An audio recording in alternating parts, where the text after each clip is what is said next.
Okay, I have my audience, Stephanie and my mom, Jason and baby. Okay, let's put that there. Okay, serial killers throughout time. This is a quote directly from Ted Bundy himself when he was going through the court process. Murder is not just a crime of lust or violence. It becomes a possession. They are a part of you. The victim becomes a part of you, and you two are forever one. And the grounds where you kill them or leave them become sacred to you, and you will always be drawn back to them. When you feel the last bit of breath leaving their body, you're looking into their eyes. A person in that situation is God. Imagine being a pretty and young female in the 1970s, walking home alone when a very handsome and charismatic man approaches you. He looks very clean and friendly, so you assume that he is a safe individual. However, this man is Ted Bundy himself, the kidnapper, necrophile, and rapist that will soon become one of the most common household names regarding American serial killers. This is only one of the serial killers that has gained popularity in time. Serial killers have been a huge part of criminal history and continue to be a very moving and driving force for people within the field. But what makes a person tick? What really makes a serial killer? Who are these people? Prepare for a crazy ride, because this is what I hope to answer for all of you today. To better understand the mind and working of these serial killers throughout time, we have to look at certain factors that played a part of their lives. We have to ultimately become and get into the mind of a serial killer. What is a serial killer? A serial killer is defined as a person who typically murders 3 or more people, usually in service of abnormal psychological gratification, with the murders taking place over more than a month, and this is including a significant period of time between those. However, different agencies apply different criteria when actually determining what it is that makes a serial killer. The FBI and Wikipedia are obviously 2 separate definitions there.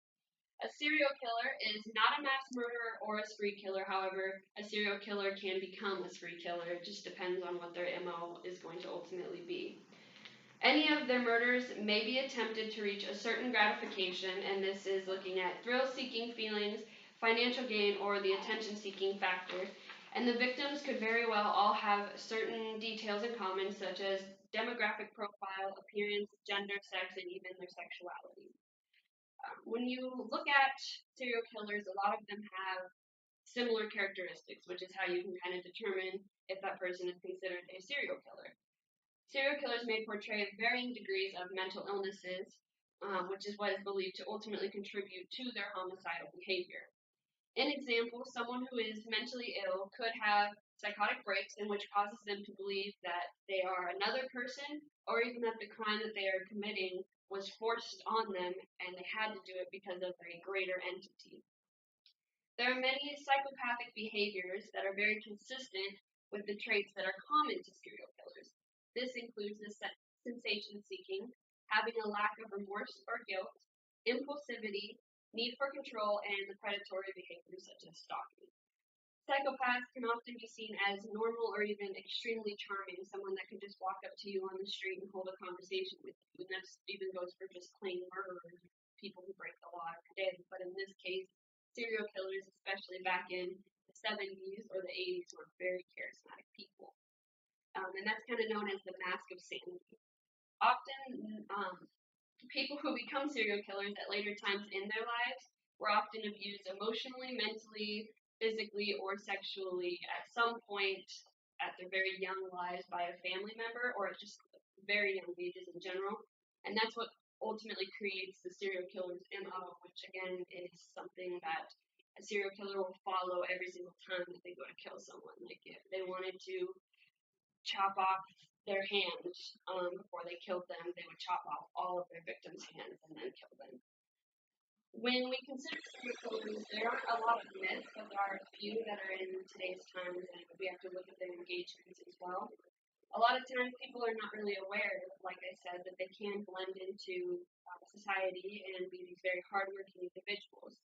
An example, as I was discussing it first, Ted Bundy was very well known for targeting very young females that were very attractive, well kept.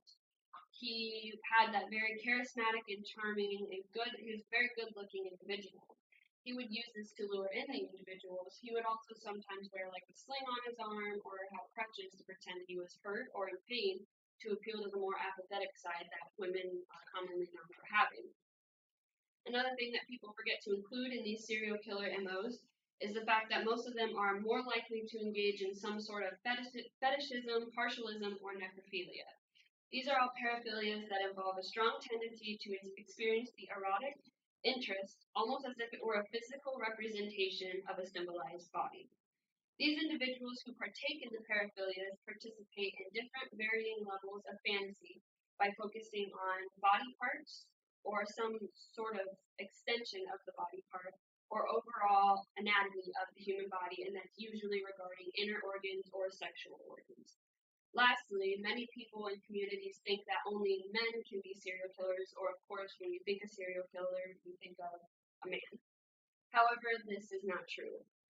Between 1989 and 1990, Eileen Wuornos flipped that around and gave a whole new look on women within the serial killing communities. She was taken in for shooting 7 men at a certain range that she was at within the car. So when they investigated it and they took her in, there's a documentary on Netflix actually where she talks, and you can tell that she has some type of psychological issues. She was molested at a very young age, and she says over and over in the documentary that she killed these men because they were going to hurt her, they were going to rape her, they were going to do something to her. However, Eileen was a prostitute, and these men would pick her up, but then she'd kill them afterwards because in her head, from the abuse that she had suffered, she really did think that they were hurting them. She, like I said, she was abused as a child, which created those dysfunctions that we kind of talked about. The next thing to look at are motives of a serial killer. That is one of the most important parts when determining the serial killer's MOs. There's 4 categories, and that's being visionary, mission-oriented, hedonistic, and the power of control. Some may even portray all of these, or some might not even portray one of them. There could just be an outside type of motive. Visionary serial killers suffer from psychotic breaks with reality, believing, like I said earlier, that they are moved to kill or commit the action through an entity such as the devil or God himself. Mission-oriented killers justify their act of ridding the world of a specific type of individual who they decide they believe to be undesirable, such as a gay person or someone of a different type of ethnicity. We also have the vigilante killers, which are a whole different category, but they believe that pedophiles, they will only target pedophiles, so they will only target people in the community who have committed the crime and kill them, thinking that they didn't do anything wrong. Hedonistic killers seek a thrill and the pleasure from the killing, seeing people as being more expendable, so they don't care who it is, they're just a person's a person, they're going to hurt them. This is broken down into 3 subtypes being lust, thrill, and comfort. Lastly, the power and control killers is exactly what it sounds like. They have the main objective of gaining and exerting the power over the victim. These individuals are commonly known, when looked at their background, for being abused as children, and that's what gives them the ultimate feeling of being powerless or inadequate as adults. The next thing to consider are the implications within serial killers' lives. While we have discussed how big the impact of psychological factors have played in the lives of serial killers, there are, believe it or not, a few researchers that believe psychology has 0 play in serial killers, and it's all based on society instead. Something that researchers believe to be the main issue sociologically is that a lot of the time we see serial killers being portrayed on social media, and they want to be portrayed on social media in order to make themselves more well known and to make their crime known. They only commit the crime in order to become famous. There are some serial killers that will even go out and tell the news crews themselves what the crime was before it's even been found out, just so that they can get it out there.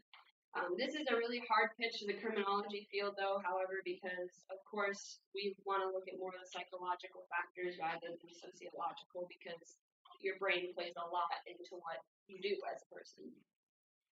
A lot of the time we do see the news media taking over certain stories like this with serial killers. Crime News is known in this instance to essentially create monsters.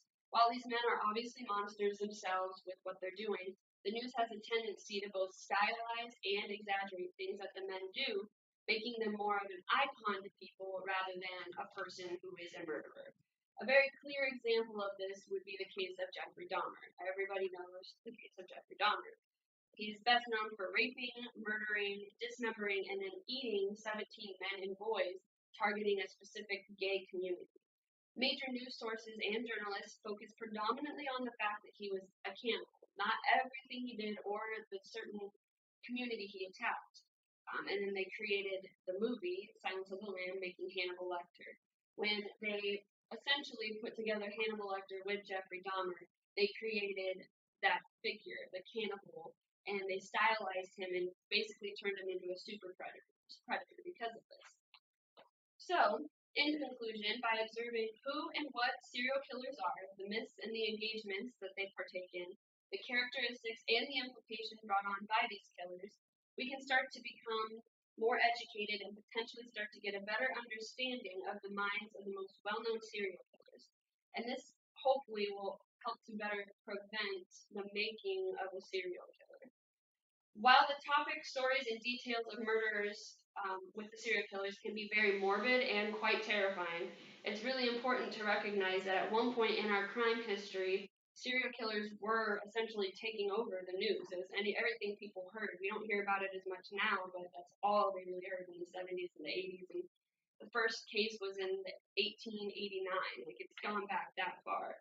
It's very important that we can look at it now and stop creating these extremely dangerous living environments with people that are in the environments. So, with that, teach your children and keep in mind to never talk to strangers. It's better to never go anywhere alone, because you never know when the next handsome stranger to confront you is the next Ted Bundy, and you are the next victim to fall into this trap. The end. Gotta show my crowd again. We still got everybody here. Yay!